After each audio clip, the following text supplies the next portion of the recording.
terima kasih Pak.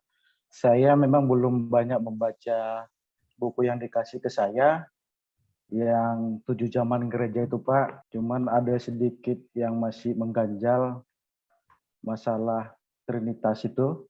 Ya. Yang disebutkan bahwa Allah itu kan satu Pak. Nah, ini di sekolah kami pun mengatakan bahwa Trinitas itu tetap seperti harga mati gitu kan Pak. Nah, sementara di buku ini bahwa Tuhan itu adalah satu. Nah, saya mau tanya kejelasannya Pak di Matius 3 ayat 17 itu, ketika Yesus dibaptis itu kan ada 3 oknum di situ. Yang pertama Yesus dibaptis, terus ada burung merpati berupa Roh Kudus. Yang ketiga ada suara dari Bapa gitu bunyinya. Dan bunyinya, inilah anak yang kukasihi, kepadanya lah aku berkenan. Jadi di dalam ayat itu ada 3 oknum di situ. Nah, itu yang perlu saya coba pelajari dari hambanya untuk memperdalam ilmu saya. Mungkin bisa dijelaskan Pak. Terima kasih. Baik, terima kasih Pak Setanggang. Puji Tuhan. Hal yang pertama yang harus Bapak pahami adalah ini adalah zamannya pemulihan. Seperti yang dijanjikan di Yoel 2 ayat 23 sampai 25 dan seterusnya. Dan kenapa dijanjikan pemulihan? Karena gereja yang dilahirkan oleh Kristus. Ingat, gereja dilahirkan oleh Kristus sendiri, bukan oleh manusia. Tidak ada manusia yang bisa melahirkan gereja. Dan gereja yang awal dulunya, di mana dimulai di loteng Yerusalem, di Kisah Para Rasul pasal 2, itulah gereja yang sesungguhnya. Dan Tuhan sendiri yang memanggil, Tuhan sendiri yang memilih, dan Tuhan sendiri juga, Immanuel, yang mengeluarkan mereka dari perbudakan sistem Farisi dan Saduki pada waktu itu. Dan kemudian dikumpulkan oleh dirinya sendiri, dan kemudian dia berkata, tunggu di kota ini sampai kamu diperlengkapi dari tempat yang tinggi. Dan itu adalah janji akan datangnya Roh Kudus, janji untuk memenuhi gerejanya, janji untuk membuat Kristus dan gerejanya menjadi satu. Nah, gereja mula-mula yang dulunya sempurna, kemudian jatuh di Konsili Nicea. Dan kejatuhan gereja ini dibutuhkan. Dan Tuhan izinkan supaya Yoel 2 genap. Karena Yoel 2 sudah berkata, aku akan memulihkan. Jadi, Yoel bernubuat oleh dorongan Roh Kudus. Dan apa yang dinubuatkan oleh Yoel di bawah urapan Roh Kudus yang sama yang mengurapi Yoel untuk bernubuat adalah Roh Kudus yang sama yang turun ke atas Tuhan Yesus di Sungai Yordan pada waktu dia dibaptis. Jadi supaya nubuatan Roh Kudus melalui Nabi Yoel tergenapi, maka gereja mula-mula diizinkan Tuhan jatuh. Kapan jatuhnya? Tahun 325 Masehi, abad yang ketiga. Jatuh di Konsili Nicea di kota Roma karena mendengarkan dan mengikuti ide manusia. Dan dari Konsili Nicea di tahun 325 Masehi, maka dari situ menghasilkan doktrin harga mati, yaitu adalah Trinitas. Jadi Trinitas lahir di Konsili Nicea abad 3 di kota Roma. Sesudah para rasul meninggal. Nah, Pak Sitanggang harus pahami dulu kronologi sejarah ini. Tapi kalau di sekolah Bapak nggak dipelajari ini, ya itu berarti sekolah membuang sejarah fakta. Dan kejatuhan gereja yang sempurna, gereja mula-mula di Konsili Nisea adalah karena menggenapkan juga nubuatan-nubuatan kitab suci. Seperti di kitab Yudas, Petrus, kemudian Yohanes, baik juga perkataan Rasul Paulus di Kisah Rasul pasal 20, serigala-serigala ganas akan menyusup ke tengah-tengah kamu. Baik juga perkataan Tuhan Yesus. Supaya penyesatan muncul dan mengakibatkan gereja jatuh seperti dulunya di Taman Eden. Setan memakai ular dan berbicara kepada perempuan dan mengakibatkan perempuan terperdaya. Dan Adam berdosa. Sehingga manusia di awal mula jatuh ke dalam dosa.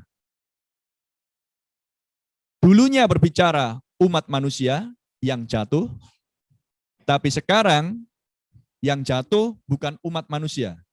Karena umat manusia sudah jatuh dari sejak kejatuhan di Taman Eden. Tapi yang sekarang yang jatuh adalah gereja. Taman Eden yang jatuh adalah umat anak-anak Allah. Bicara perjanjian baru yang jatuh adalah gereja. Yang terdiri dari umat juga. Tetapi yang dibungkus dengan istilah gereja. Nah, gereja inilah yang kemudian jatuh di Konsili Nisea. Dan menghasilkan Trinitas atau Tritunggal. Pertama yang harus dipahami, Yoel 2 ayat 25, aku akan memulihkan. Maka ketika gereja jatuh, ketika dulunya umat manusia jatuh di Taman Eden, maka tampillah Yesus Kristus, penebus, dan menebus umat manusia. Tepatnya adalah menebus mempelai wanitanya. Kemudian di abad 3, gereja yang lahir di loteng Yerusalem jatuh di abad 3 di Konsili Nisea. Maka Tuhan berjanji seperti di Yoel 2, aku akan memulihkan. Nah, di akhir zaman inilah gereja harus dipulihkan. Karena pemulihan artinya adalah dikembalikan kepada posisinya yang semula. Posisi gereja di loteng Yerusalem adalah menyembah Allah yang esa. Orang-orang Yahudi, Pak Tanggang bisa baca dari Kejadian sampai dengan Maleaki, sampai dengan keempat Injil, semuanya akan berbicara, aku Tuhan, Allah yang esa. Esa artinya satu, bukan tiga. Tidak ada Allah yang lain selain aku. Yesaya 45 katakan. Ya kan? Kemudian contoh yang lain. Sebelum saya kembali ke pemulihan tadi. Umat manusia dari sejak awal menyembah hanya satu Tuhan. Tapi kemudian muncul manusia yang lain di Kejadian 10 yang adalah anaknya Ham yang bernama Kus. Kus dikenal sebagai bapa politeisme. Politeisme adalah penyembahan lebih dari satu Tuhan. Kus kemudian memperanakkan Nimrod. Di Kejadian pasal 11. Dan Nimrodlah yang mengajarkan dan mempropagandakan, mendistribusikan kepada bangsa-bangsa yang dia kuasai, karena dia menjadi penguasa tunggal dunia pada waktu itu, di Kejadian 11. Maka semua orang kemudian menyembah lebih dari satu Tuhan. Penyembahan yang awal adalah menyembah satu Tuhan, kemudian diganti dengan politeisme. itu berlangsung dulunya di zaman purba, sehingga menghasilkan umat manusia yang menyembah lebih dari satu Tuhan, dan ada umat manusia yang menyembah satu Tuhan. Di perjanjian lama diwakilkan dengan Israel yang berasal dari Abraham, menyembah satu Tuhan. Di luar Israel menyembah lebih dari satu Tuhan, atau yang disebut dengan penyembahan berhala. Dan penyembahan berhala itu punya dewa-dewa banyak sekali. Milkom, Asitoret, Ninus, Bel, kemudian Dagon, seperti penyembahan dewa Niniwe dan Filistin, dan masih banyak yang lain. Nah, itu adalah nama-nama dewa-dewa di perjanjian lama. Israel menyembah satu Tuhan, hanya mengenal Jehovah sebagai Allah satu-satunya. Elohim atau Adonai dan lain sebagainya. Tapi tidak menjadikan bahwa Elohim, Adonai, Jehovah, Melkisedek adalah 3 atau 4 Tuhan. Israel tidak pernah menyembah berhala. Israel hanya menyembah satu Tuhan. Karena hanya ada satu penyembuh. Seperti yang dikatakan di kitab Keluaran. Akulah Tuhan Allahmu, penyembuhmu. Ya kan? Jadi kalau ada lebih dari satu Tuhan, berarti yang Tuhan yang satu penyembuh, Tuhan yang satu fungsinya berbeda. Tidak ada lebih dari satu Tuhan. Jadi Israel hanya menyembah satu Tuhan. Itu di perjanjian lama. Di luar Israel, mereka menyembah lebih dari satu Tuhan. Dan kemudian sejarah mencatat di perjanjian lama, Israel menyembah berhala lebih dari satu Tuhan ketika Israel dipimpin oleh Raja Ahab. Pernah baca Pak Istanggang? Di 1 Raja-Raja. Kemudian istrinya Ahab, yaitulah Isabel, yang adalah putri penyembah berhala, mendirikan 2 kuil, yaitu adalah di Dan dan di Betel, bagi Asitoret dan Baal. Baal adalah dewa matahari. Nah, apa yang dulunya berlangsung di Israel, itu adalah untuk Israel di perjanjian lama. Tapi semenjak salib, Tuhan tidak lagi berurusan dengan Israel, tapi Tuhan berurusan dengan bangsa-bangsa non-Israel, dan dari antara bangsa-bangsa non-Israel, Tuhan memilih suatu umat. Kisah Rasul 15 ayat 14. Suatu umat dari antara bangsa-bangsa kafir. Demi namanya. Nah, umat inilah yang disebut gereja. Nah, kalau kita kembali ke perjanjian lama, maka Israel mewakili penyembahan satu Tuhan, sampai kemudian penyembahan berhala dari bangsa-bangsa kafir di zaman perjanjian lama menyusup ke dalam Israel, di bawah kepemimpinan Raja Ahab. Maka Israel pun juga tercemar dengan penyembahan berhala. Menyingkirkan penyembahan yang satu. Tetapi Tuhan katakan kepada Nabi Elia, aku masih menyisakan 7.000 orang dari antara orang Israel yang tidak menyembah dewa-dewa. Yang tidak mencium dan tunduk kepada patung Baal. Nah, kita hubungkan sekarang dengan perjanjian baru. Sesudah gereja muncul di loteng Yerusalem, hanya ada satu gereja. Dan Yesus Kristus yang dulunya di perjanjian lama adalah Jehovah bagi Israel, sekarang dia menjadikan dirinya tubuh manusia. Allahnya Israel sekarang menjadi tubuh manusia, dan yang disebut Yesus Kristus. Immanuel. Menggenapkan Yesaya 7 ayat 14. Yang lahir dari perempuan perawan. Seorang yang tidak pernah berhubungan dengan laki-laki. tapi melahirkan Mesias. Maka dari pelayanan tunggal Yehova dan yang sekarang bernama yang adalah Yesus Kristus, tidak menjadikan Yehova dan Yesus dua oknum yang berbeda. Kalau Yesus dan Yehova dua oknum, maka hari ini pun kita harus memilih mau menyembah siapa ini hari ini. Pastor Tony, hari ini Anda harus menyembah siapa? Menyembah Yehova atau menyembah Yesus? Yesus di perjanjian baru adalah Yehova di perjanjian lama. Dan Yehova bukan nama Allah. Yehova adalah sebutan. Tapi Yesus adalah nama Sang Yehova. Haleluya. Nah, sekarang kita kembali ke perjanjian baru. Kalau kita sudah mengerti konsep perjanjian lama, tidak akan sulit untuk memahami perjanjian baru. Di perjanjian baru dimulai dengan tampilnya gereja.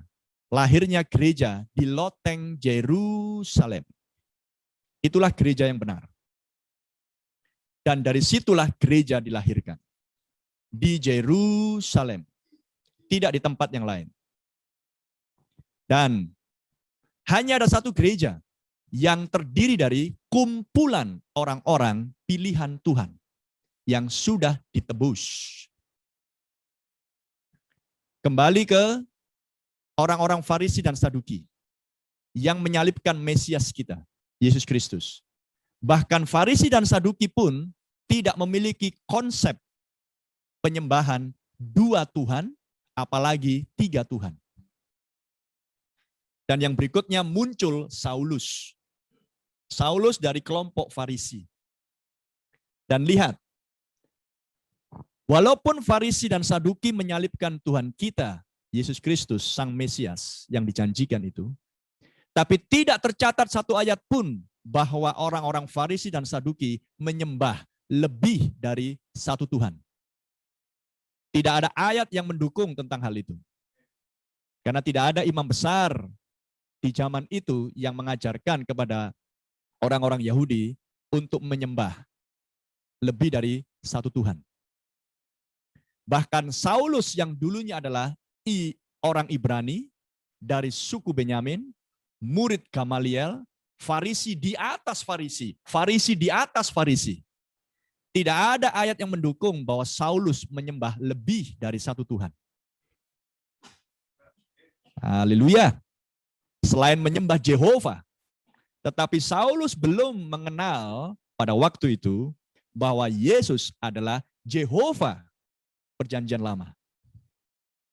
Saulus hanya mengenal Yehova perjanjian lama.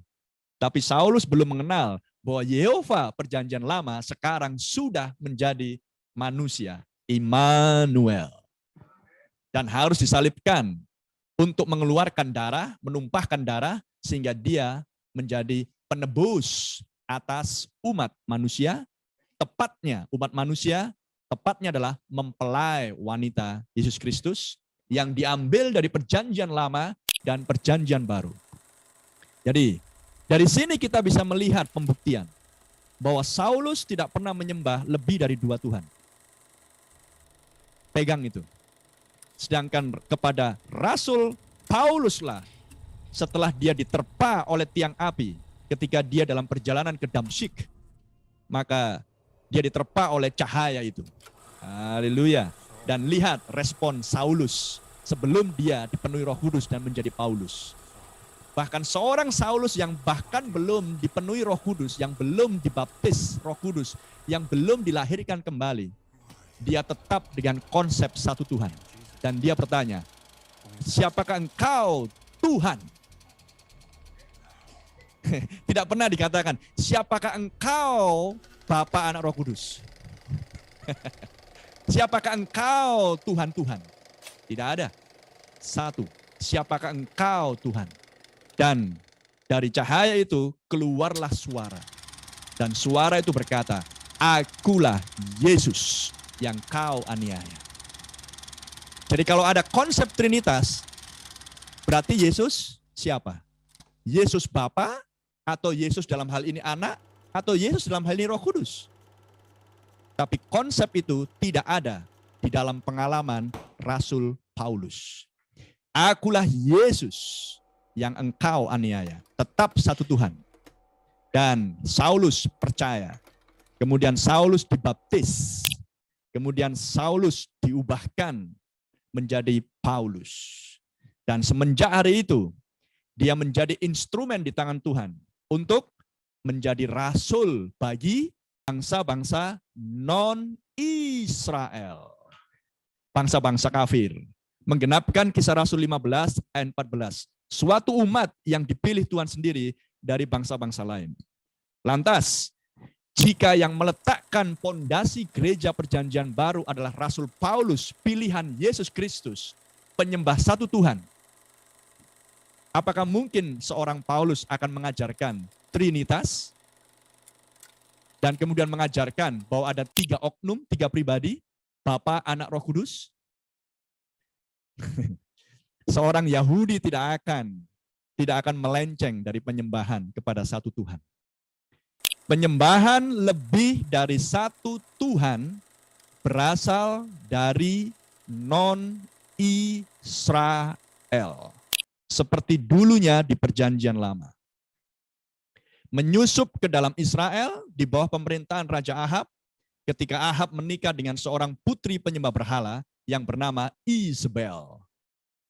Dan Isabel mendirikan 2 kuil, satu bagi Baal dan satu bagi Asitoret. 2 dewa yang berbeda. Nah sekarang, jika Rasul Paulus adalah yang meletakkan pondasi bagi berdirinya gereja perjanjian baru sampai kepada komplitnya, haleluya, mungkinkah seorang Yahudi seperti Paulus akan mengajarkan sesuatu yang tak pernah mereka miliki? Enggak mungkin itu. Mereka sudah memiliki sesuatu yang benar. Hanya karena Israel dulunya Yahudi dibutakan, sehingga mereka menyalibkan Mesias kita. Supaya apa? Mereka menyalibkan Mesias. Supaya kita yang non-Israel, kita yang adalah bangsa-bangsa kafir, Gentile dalam bahasa Inggrisnya, bisa mendengar kabar baik, yaitu Injil keselamatanmu. Haleluya. Jadi kalau Mesias nggak disalibkan oleh Yahudi, kita nggak akan pernah bisa mendengar Injil. Nah sekarang Injil datang lebih dahulu kepada Yahudi, penyembah satu Tuhan. Mungkinkah Injil kemudian datang kepada bangsa lain, kita Indonesia, Arab, Australia, Filipina, menjadi 3? Dari mana jalannya? Dari satu oknum kok kemudian jadi 3 oknum. Sedangkan yang membawa Injil saja nggak pernah kenal dengan 2 oknum. 2 aja nggak kenal, apalagi 3. Haleluya. Jadi dari mana konsep pengajaran Trinitas Tritunggal? 3 oknum. Dari penyembahan berhala. Dari bangsa non-Israel. Dalam hal ini bangsa non-Israel siapa? Yaitu adalah orang-orang Roma. Siapakah orang-orang Roma? Mereka yang dulunya menjadi Kristen tapi tidak sungguh-sungguh. Ya. Dan siapakah orang-orang Roma? Orang-orang yang adalah penyembah berhala dulunya. Karena mereka adalah warga negara kerajaan Romawi kuno yang adalah penyembah berhala. Dan ketika mereka menjadi Kristen, tanda kutip, tapi kemudian mereka tidak bertumbuh, dan akhirnya seperti anjing kembali ke muntahannya, maka apa yang dilakukan oleh orang-orang Roma ini? Mencampurkan penyembahan berhala Romawi dengan istilah-istilah kekristenan. Maka apa yang dihasilkan di Konsili Nicea abad 3 pada tahun 325 Masehi? Konsili ini, konvensi ini, pertemuan ini di-backing, disupport oleh raja penyembah berhala yang adalah Konstantin, kaisar Romawi, penyembah berhala. Pertemuan di Konsili Nicea tahun 325 Masehi ini diprakarsai, di-backing oleh raja penyembah berhala, dan yang menjadi tuan rumahnya adalah orang-orang Roma penyembah berhala, tapi mengklaim dirinya Kristen, percaya bahwa Yesus anak Allah, tapi pengajaran mereka bercampur dengan penyembahan berhala kekaisaran Romawi. Apakah orang-orang Kristen sejati pada waktu itu hadir di pertemuan itu? Jawabannya adalah tidak. Orang-orang Kristen sejati yang percaya kepada penyembahan satu Tuhan dan yang taat kepada pengajaran para rasul tidak pernah menghadiri pertemuan Konsili Nisea. Mereka yang hadir di situ adalah orang-orang yang mengklaim dirinya gereja, mengklaim dirinya Kristen, tetapi yang campur aduk dengan konsep penyembahan berhala. Sehingga kemudian menghasilkan doktrin harga mati, yaitu adalah Trinitas. Bapa, Anak, Roh Kudus, 3 pribadi Allah. Saya sedang menyaksikan di layar TV ini lebih dari 30 orang di sini. Berarti 30 orang lebih berarti adalah 30 pribadi. Karena pribadi adalah oknum. Jadi kalau Tuhan adalah 3 pribadi atau 3 oknum, itu akan sangat membingungkan. Secara logika tidak kena. Kenapa? Karena Alkitab mengajarkan. Rasul Paulus mengajarkan di kitab Korintus. Aku cemburu dengan cemburu ilahi, karena aku sudah mempertunangkan engkau dengan satu orang suami. Bahasa Inggrisnya, one husband. Kalau bahasa Indonesia, satu orang laki-laki. Dalam bahasa Inggris, di kitab King James dikatakan satu suami. Jadi, kalau hanya ada satu suami, lantas kita pakai doktrin Trinitas, 3 oknum, yang adalah Bapa, Anak, Roh Kudus, siapa suaminya? Bapakah suaminya gereja? Atau Roh Kudus suaminya gereja? Ataukah anak suaminya gereja? Wow, itu udah poligami namanya. Ya kan? Kalau poligami satu laki-laki banyak perempuan. Kalau ini satu perempuan, wah itu udah mengerikan itu. Saya ambil nas yang lain untuk membuktikan. Banyak nas untuk memberitahukan pada kita bahwa Tuhan satu, bukan 3 oknum. Wahyu 19 ayat 7. Wahyu 19 ayat 7. Bersukacitalah dan bersorak-sorailah, sebab hari pernikahan anak domba telah tiba, dan pengantin perempuannya telah bersiap sedia. Itu bahasa Indonesia. Tapi dalam bahasa Inggris, bukan pengantin, tetapi adalah istri anak domba. The lamb's wife. Istri anak domba. Siapakah anak domba? Yesus Kristus. Lantas hubungkan dengan Korintus tadi. Aku mempertunangkan dengan satu suami. Suami itu tidak lain adalah anak domba. Tetapi gereja mengajarkan Trinitas 3 oknum, Bapa, Anak, Roh Kudus. Berarti Bapa, Anak, Roh Kudus bukan suaminya gereja. Karena suaminya gereja adalah anak domba. Lantas berarti ada 4 oknum kalau begitu. Bapa, Anak, Roh Kudus, dan anak domba. Yang satu statusnya Bapa, yang satu statusnya anak, yang satu statusnya adalah pribadi Roh Kudus, yang satu statusnya adalah pribadi anak domba. Wow. Kalau saya sebagai penganut Trinitas, nggak cukup 3, Pak. Bisa 4, bahkan bisa lebih dari 5. Yesaya katakan, di kitab Yesaya berkata, aku adalah penciptamu, I maker. Aku adalah penebusmu, yang adalah suamimu. Your redeemer is your husband. Jadi kita dapat 2 lagi. Yang satulah istri anak domba, sekarang istri penebus. Saya tunjukkan nas yang lain di Wahyu pasal 5. 7 roh keluar dari tahta itu. Wow. Bapa, Anak, Roh Kudus, 3 oknum. Sedangkan roh aja ada 7. Berarti lebih dari 10 oknum. Dari mana penyembahan yang keliru ini datang? Dari mana konsep Trinitas ini datang? Dari ide manusia yang diilhami oleh setan. Dan itulah yang menyebabkan gereja jatuh di Konsili Nicea. Abad 3, tahun 325 Masehi. Dan siapakah yang menerbitkan istilah Trinitas, yang bahkan istilah Trinitas tidak terdapat di dalam Alkitab, dari Kejadian sampai Wahyu. Istilah Trinitas tidak ada di dalam Alkitab. Dalam hal ini saja sudah menabrak Wahyu 22. Yang dikatakan di sana, jangan tambah, jangan kurang. Jadi kalau istilah Trinitas saja tidak ada di Alkitab, tapi dipertahankan oleh kekristenan sebagai harga mati, bukankah itu menambah Alkitab? Lantas siapakah yang menerbitkan Trinitas ini? Gereja Katolik Roma menuliskan di dalam bukunya, dan mereka lah yang mengklaim, kamilah menerbitkan Trinitas.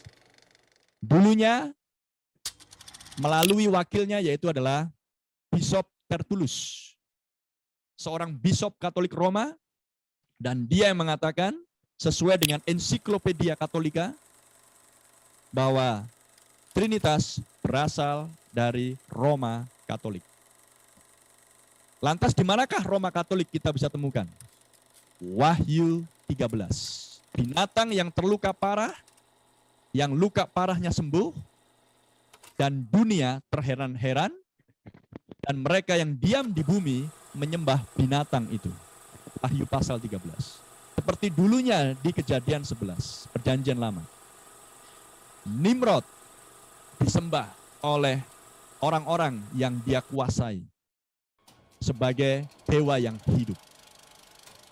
Jadi Trinitas datang dari Roma Katolik yang kafir, atau yang disebut dengan kepausan Romawi.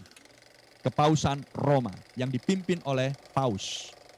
Istilah Trinitas dan doktrin Trinitas diterbitkan oleh gereja Roma Katolik. Dengan 3 oknum, 3 pribadi. Itulah sebabnya di akhir zaman, gereja harus dipulihkan kepada bentuk penyembahan Allah yang Esa. Satu-satunya Tuhan, dan tidak ada Tuhan yang lain. Siapakah bapaknya Yesus? Matius 1 ayat 18.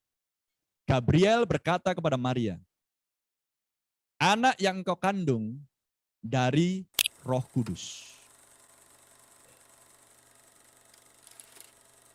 Jadi siapakah bapaknya Yesus? Roh Kudus.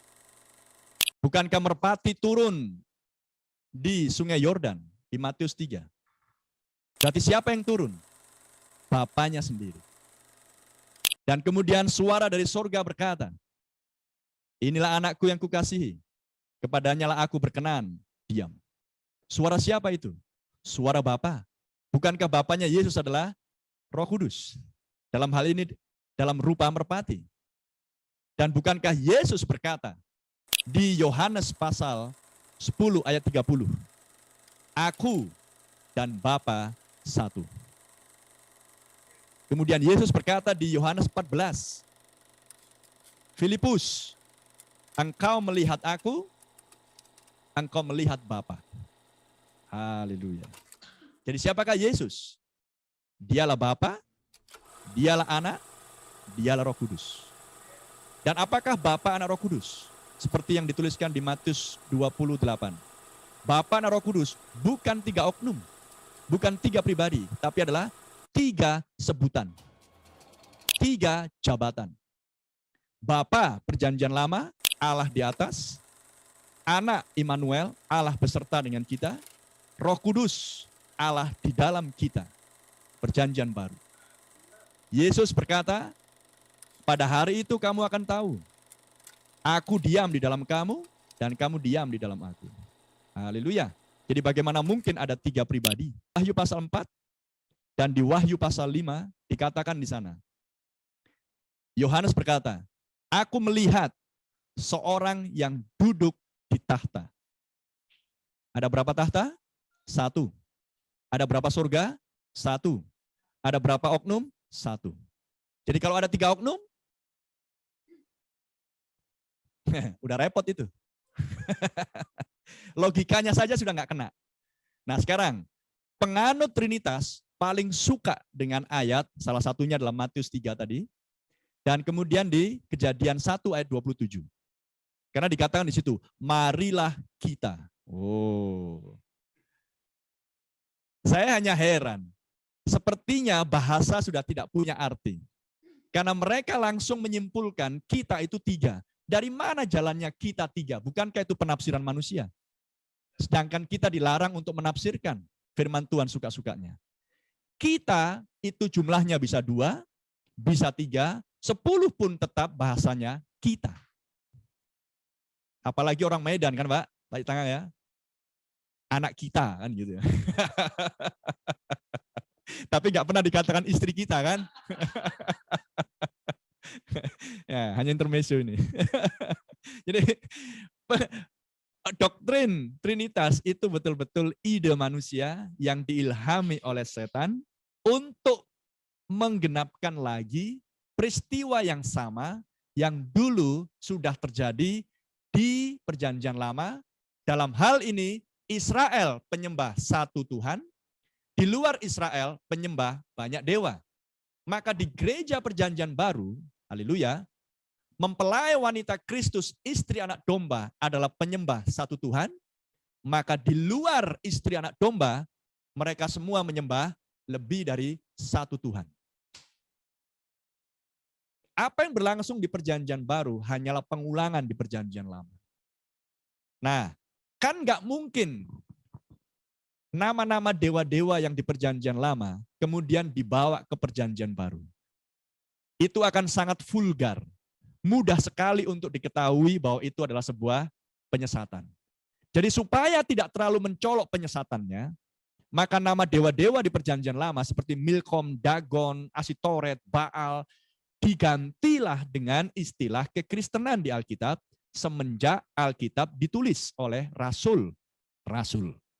Maka digantilah Baal Asitoret dengan Bapa, Anak, Roh Kudus. Tapi konsep di dalamnya tetap penyembahan lebih dari satu Tuhan atau politeisme. Amin. Tetapi di akhir zaman, Tuhan sudah berjanji menggenapkan Yoel 2, aku akan memulihkan. Haleluya. Jadi konsep yang salah yang dulunya sudah dimunculkan di abad 3 di Konsili Nisea, menggantikan penyembahan satu Tuhan menjadi 3 oknum, maka di akhir zaman itulah dipulihkan. Jadi rahasia ini dibukakan melalui pelayanan hambanya William Branham yang diurapi oleh Kristus yang turun dari surga di Wahyu pasal 10. Membukakan ketujuh meterai, mengumandangkan ketujuh guru, maka semua misteri di Alkitab dibukakan di akhir zaman, sehingga gerejanya Allah yang benar, yaitulah istri anak domba, yang sudah menikah dengan satu suami di akhir zaman, maka mereka dibuat mengerti dan mengenal Tuhannya dengan benar. Amin. Haleluya. Baik, puji Tuhan. Sampai di sini Pak Sitanggang bisa mengerti? Karena di buku 7 Zaman Gereja itu dijelaskan dengan sangat detail itu oleh William Branham. Ya. Nanti kalau belum mengerti dibaca ulang lagi, Pak. Dibaca ulang lagi. Terima kasih Pak Pastor penjelasannya. Ya. Jadi kita ini kayak seperti terperangkap selama ini. Jadi ya karena kita juga belajar, tapi melalui penjelasan dari Pak Pastor kita mulai dapat mengerti. Cuman kan ini agak susah mungkin diterima mungkin bagi orang-orang yang belum membuka hati, karena sudah ajaran yang sudah terpaku kayaknya ya. Susah untuk dicabut. Jadi hanya orang yang bisa membuka hati menurut saya bisa menerima. Nah, memang untuk di saat ini pas saat pembaptisan kan selalu disebut yang 3 nama itu, Pak. Iya, dibaptis dalam nama Allah Bapa, Putra dan Roh Kudus. Nah, jadi terkesan memang selalu terbawa terus. Nah, jadi saya merasa bersyukur dan puji Tuhan bisa terberkati dengan penjelasan Bapak itu ya, Pastor itu. Ya, saya hanya berdoa terus Tuhan berikan kekuatan, kesehatan, dan hikmat supaya pastornya bisa memenangkan banyak jiwa. Terima kasih atas penjelasannya, Pak. Terima kasih.